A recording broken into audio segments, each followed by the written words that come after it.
You have to be careful. If I screw it up, this will probably be wear. I'm just going to round it off. Very difficult to get in there without scraping the edge.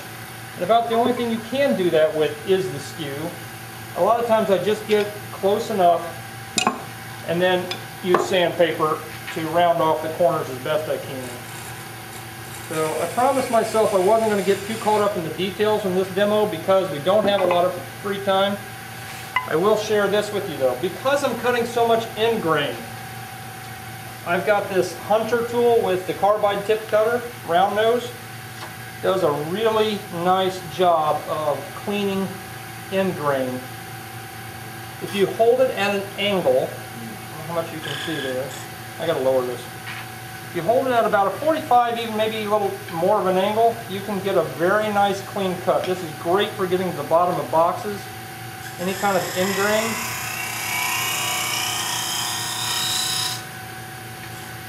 See if I can get all the way up to that line. And you can see that I'm getting a very clean cut here.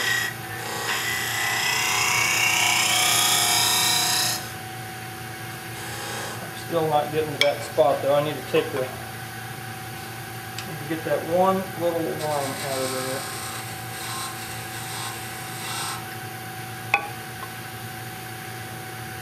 Let's see if I can get that.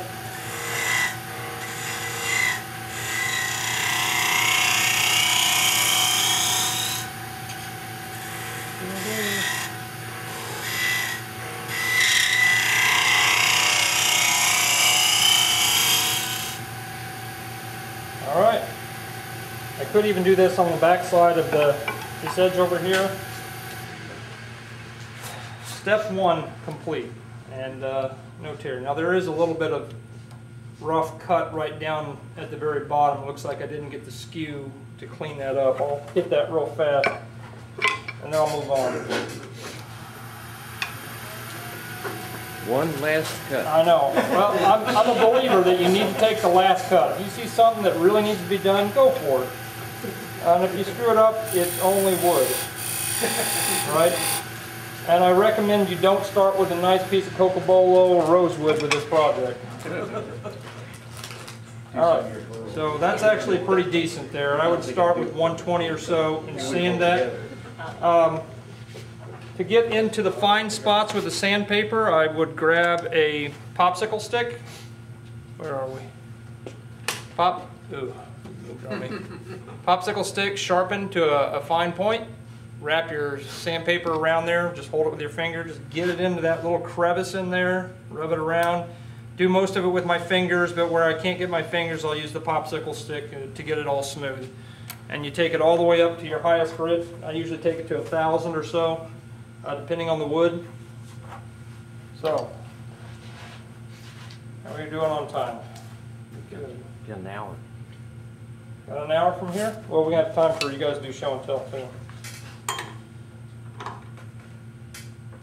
Sure I didn't forget anything. Oh, one thing I do want to do is, well, I want to tighten this first. Okay, so now we're going to tilt to the first axis, and we're going to use this. The first axis is going to be undercutting. Hold those together. We're going to undercut this. Where are we? That's fine.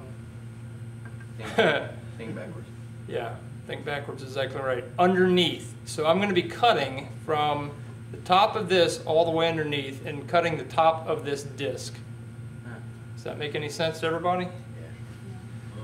Maybe, maybe not. There will be a test when you try this at home. Yeah, I mean, too. We're in deep doo-doo. I'll get Ruby to watch me down there. All right, so Maybe she'll let you buy the chuck. the trick here, and it is a bit of a trick, you don't want to go too much. If you go too much of a tilt, then when you're cutting around, you'll run out of wood. So if I come way out here, to exaggerate, if I was cutting way out here and I tried to cut in there, I would cut away and I would have a rough edge around the outside. I couldn't get the round piece that I want. My perfect piece I want to use all the wood from this outside edge all the way to the opposite corner of, other view, top view.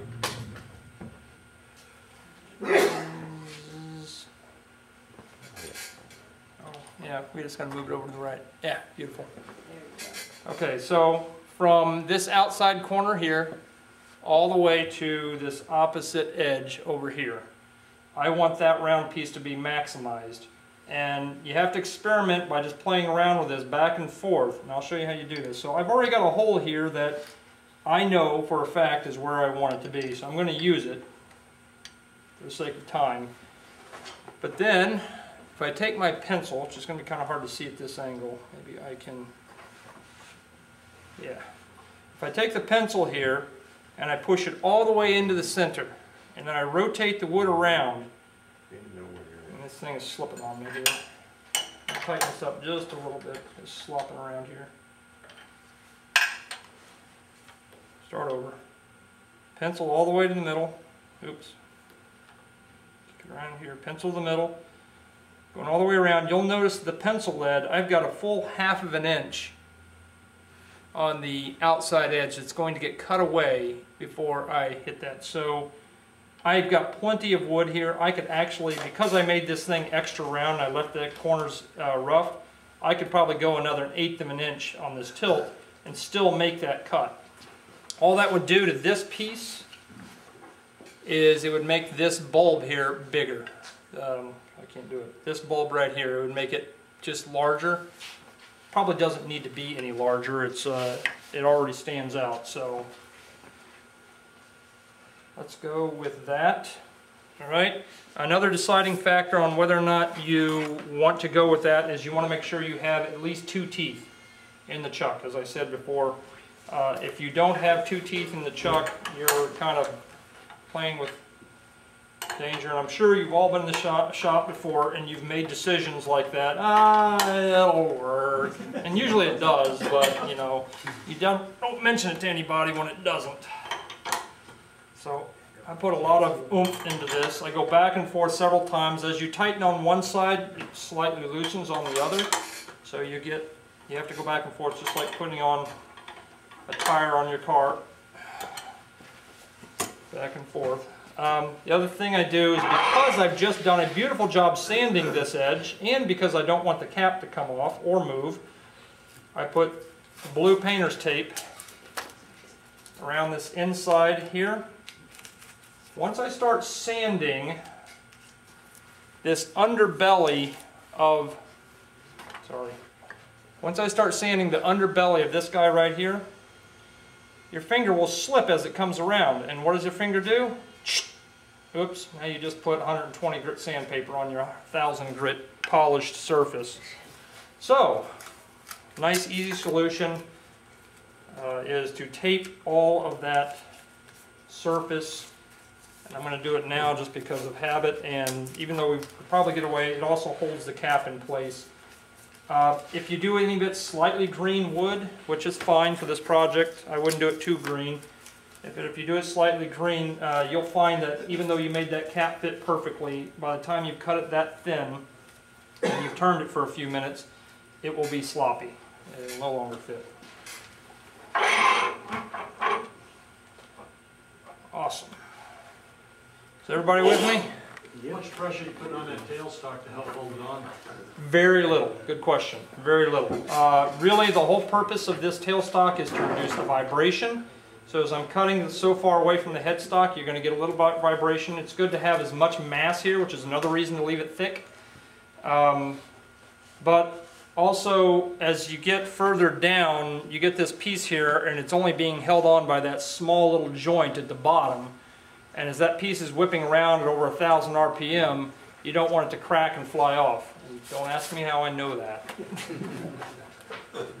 Actually, there's one over there. It's a sample piece that I brought for that.